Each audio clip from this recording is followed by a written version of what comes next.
Hello. How do you follow that? So you guys know that regularly with our creative products, we release updates to them with new features. Things like some pretty cool technology, things like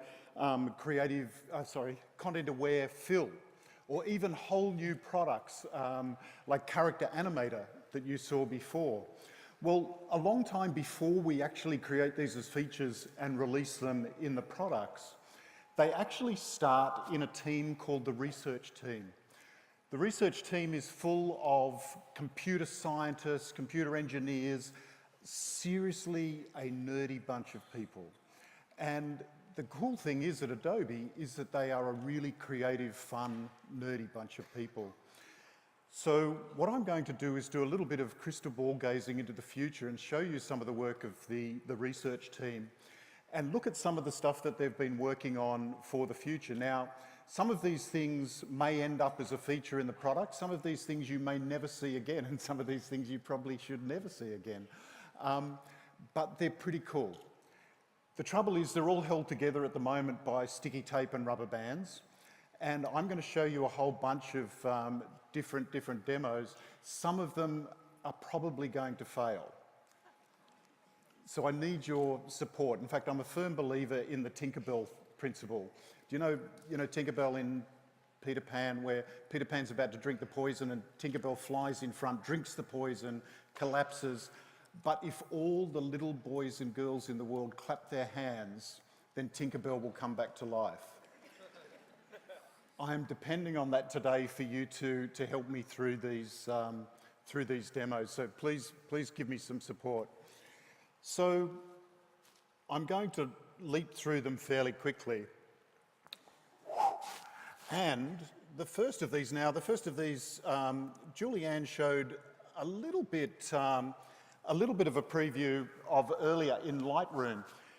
So at Adobe, we've been doing an awful lot of work into looking into images and analysing images and working out how we can use our artificial intelligence machine learning framework called Sensei, which lives across a whole range of the creative products as well as the digital marketing products at Adobe, how we can use that to really analyse images at a much greater depth. Now, Julianne before searched on blue images inside Lightroom, etc. So I can obviously just type in a name here and search on it. But across here, I've got a picture. In fact, if I just open that up quickly, this is a picture I took of an old tumble-down house in New Zealand. And if I just grab this image, and I want to find an image that's like that, I could just drag it across. I'm in the web browser for Adobe Stock. And I'm searching on Adobe Stock images. All I need to do is just drag in an image, and at glacial speed, oh, it's still uploading. This is where you realise you should have downsized your images.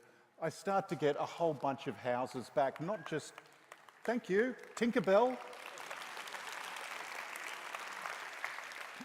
I don't just get houses, but I get like broken down houses, which is really cool. But also you'll notice that in here, there's a whole bunch of filters as well that I can apply. And we've actually just added some beta filters in here in the search. You'll notice that one of these beta filters is depth of field. So I can actually start to click into here and it will redo a search with greater depth of field images. So I get the really nice blurry backgrounds, the blurry foregrounds and the sharp image in between. But I can also use this other one, vivid color, in here, and I might say, well, at the moment it's in the middle. What about if I want something like, let's zoom out a little bit so you can see, and I click on the high, give me super vivid, vibrant images in there as well. Now these are just in beta. Yeah, okay, that gets better, so you can leave that one alone. You don't have to clap on that one. Okay, so now I'm going to jump into Photoshop. And some of these actually also already exist in here. Now, I'm really annoyed at Julianne because she searched for seals. Now, we actually shot these seals together. We didn't shoot them with a camera. We shot them with a camera together. We shot the seals. Now, the reason she used the seal and the reason I was going to use the seal is it's one of those, oh, it's a cute little seal. So she's already done that. So I'm going to use Oh. Every time I see this image, all I can think of is pants on fire. You'll get it later, okay? So this image is in one of my libraries. I just put it down inside here. I just copied it into the library, just dragged it into the library. All I need to do inside my library is go find similar. It's now going out to Adobe Stock, and I can choose in here. You can see I can choose photos. I'm just going to drag these library out so you can see what it's doing. And now, oh no, clap for that one. Okay, just a little laugh, that's fine. But how cool's that? Okay, we still didn't get the pants on fire joke, but that's okay. It's to do with Pinocchio, but anyway. Okay, so I can do searches in there on particular images that already exist.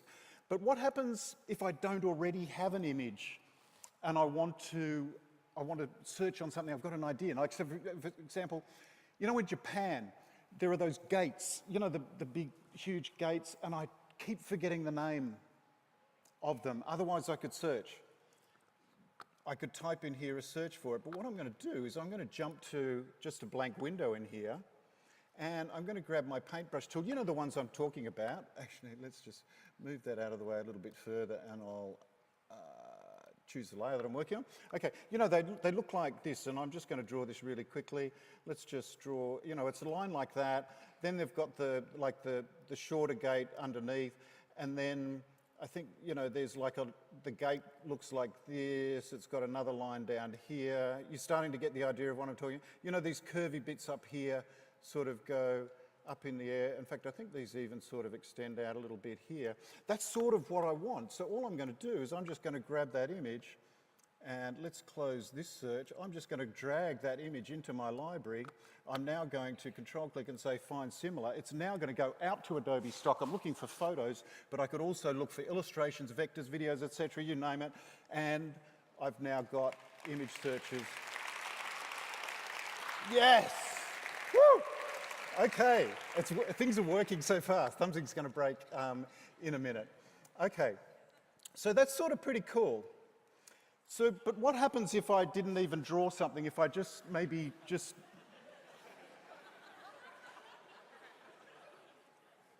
Thank you.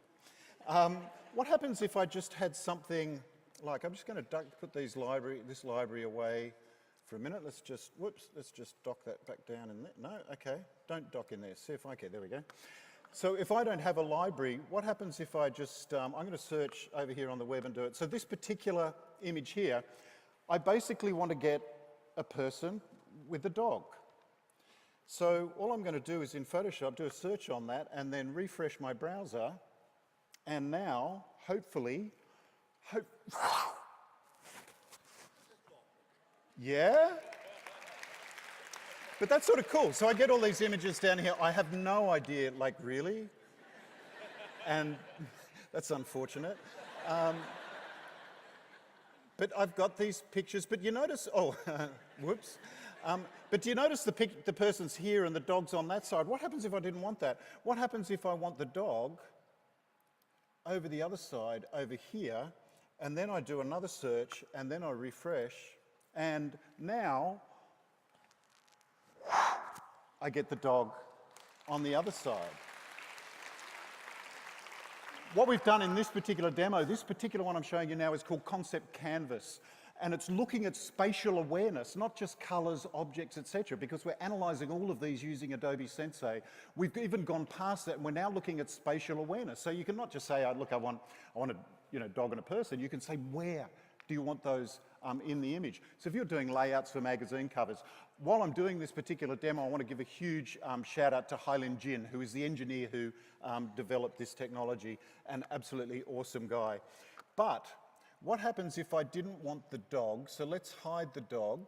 I don't know if that means something. And I'll give the person an umbrella.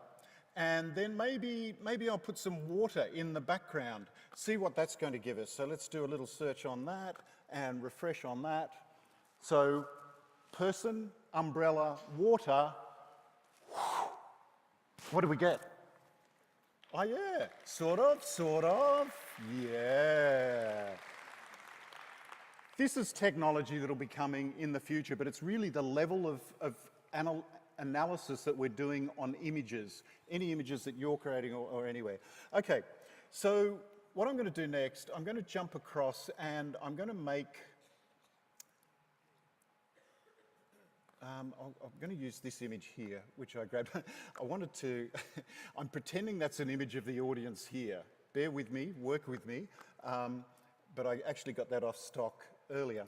But what I'm going to do now is I'm going to jump across into Adobe XD. Now, Adobe XD, for those of you who don't know, is an application that we're developing.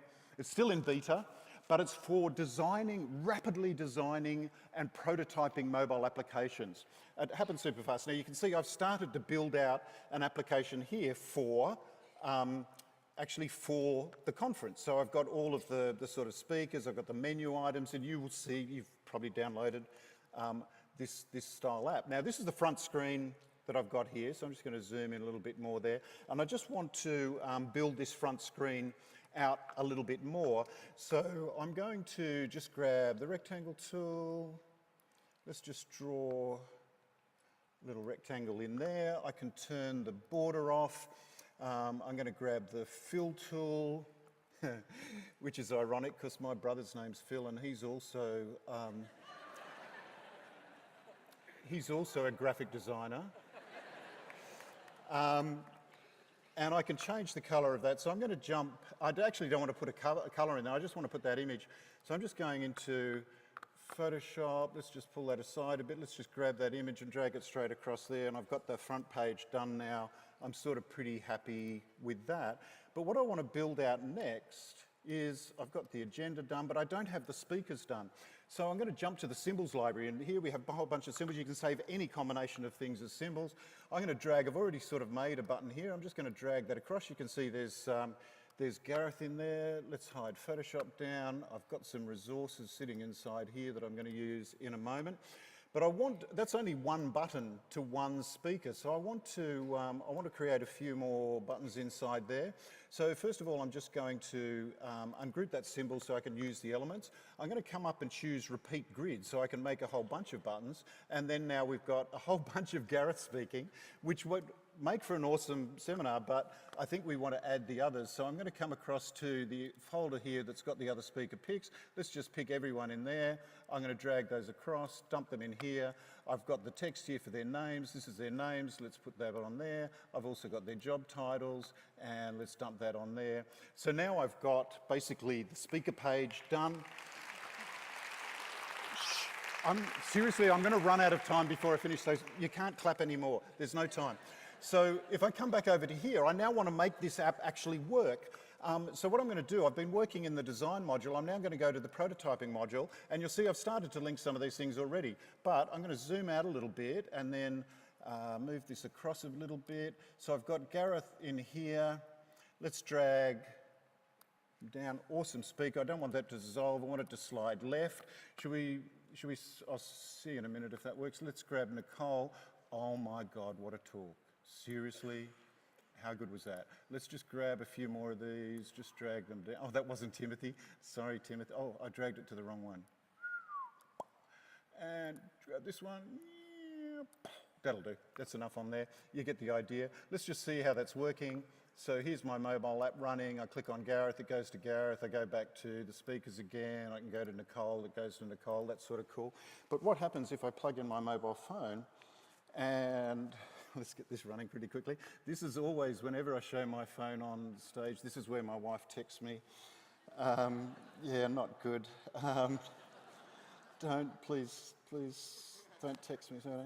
So here I am connecting up on my mobile phone, and I now can go back to the Make It. Whoops, yeah, dismiss that. I can go back to here. I can go to the speakers. I can go to Gareth. Go back to the speakers. Go to Nicole. And I'm building and designing a mobile app as quick as that. Okay, one last thing. Oh, that wasn't worth a clap? You didn't like that? That was sort of cool. Oh, I said no clapping, sorry. Oops. Okay, what about if I was working, on an image, and I look at this image in here, and I go, nah, I like it, but the sky's sort of boring. What happens if I could just open up another bunch of images and I say, well, actually this one here, that's a nice sky. How about I just drop, how about I just come in here and say, let's replace the sky, and then just drag that image over there and just replace the sky. Now, it's not only just replacing the sky, it's also using all of the tones, the lighting, the hues, the saturation from that other image, and it's applying it to the building as well. Let me show you a deeper one. If I now drag another one from here, let's drag this one over, and you'll see that it's actually changing the lighting, the hues, the saturation of all of the elements in there. That's called Sky Replace. Now I'm going over to my PC, and I'm really rushing to get through some time here. I'm now, for the first time ever in my life, I am now doing a presentation with crayons.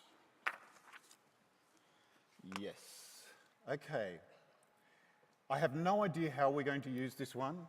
I seriously do not know where this is going, but I have my crayons with me, and I have a web camera here, and I'm going to just squash some of these out on here. I'm going to grab, what should I grab? I think maybe green for the grass down the bottom. So I'm going to start, we got this working just a minute? I'll just get that. Oh, so I've got the mic, there we go, that'll do. I want green for the grass down here. So I'm going to start to paint that a little bit green. Let's do a blue sky.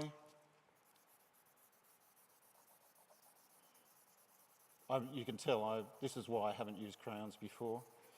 And then I want to do, maybe what colours have I got here? I've got like a red, oh no, so we'll start with a pink. Am I going to get some pink on there? No, I ruined it because I started painting the other one. Let's start again. I'm going to do the pink up here, pink around this area. On our 3D model. I can't draw quick enough. Let's get some red down here and start to shade it down here. We're starting to get a bit of shadow on him. Let's put a bit of a shadow on the ground underneath him. Yeah, that's not working so well, is it? Oh, because the light, where are we? I told you something would break. I told you something would break. Where are we? Sorry. I've got to get all these 4 bits in the picture. Is it going to work? Please, come on. Oh yeah, here we go. The shadow's not really working very well. I can do the blue sky now above. I have no idea where this is going to go in technology. I do the blue sky. Let's show you some that I did earlier that I actually did a better job of. Oh yeah, I told you it'd break. Here we go. So apart from the microphone shadow, oh yeah, there we go. So there's one I did earlier. Then we can change to this one. Let's change the 3D model. Did I just zoom that out? Oh yeah, I've zoomed him out like crazy. There he is. Let's change the model to a hand. I can change it to, a dinosaur. Okay, and then here's one that Julie Andrew.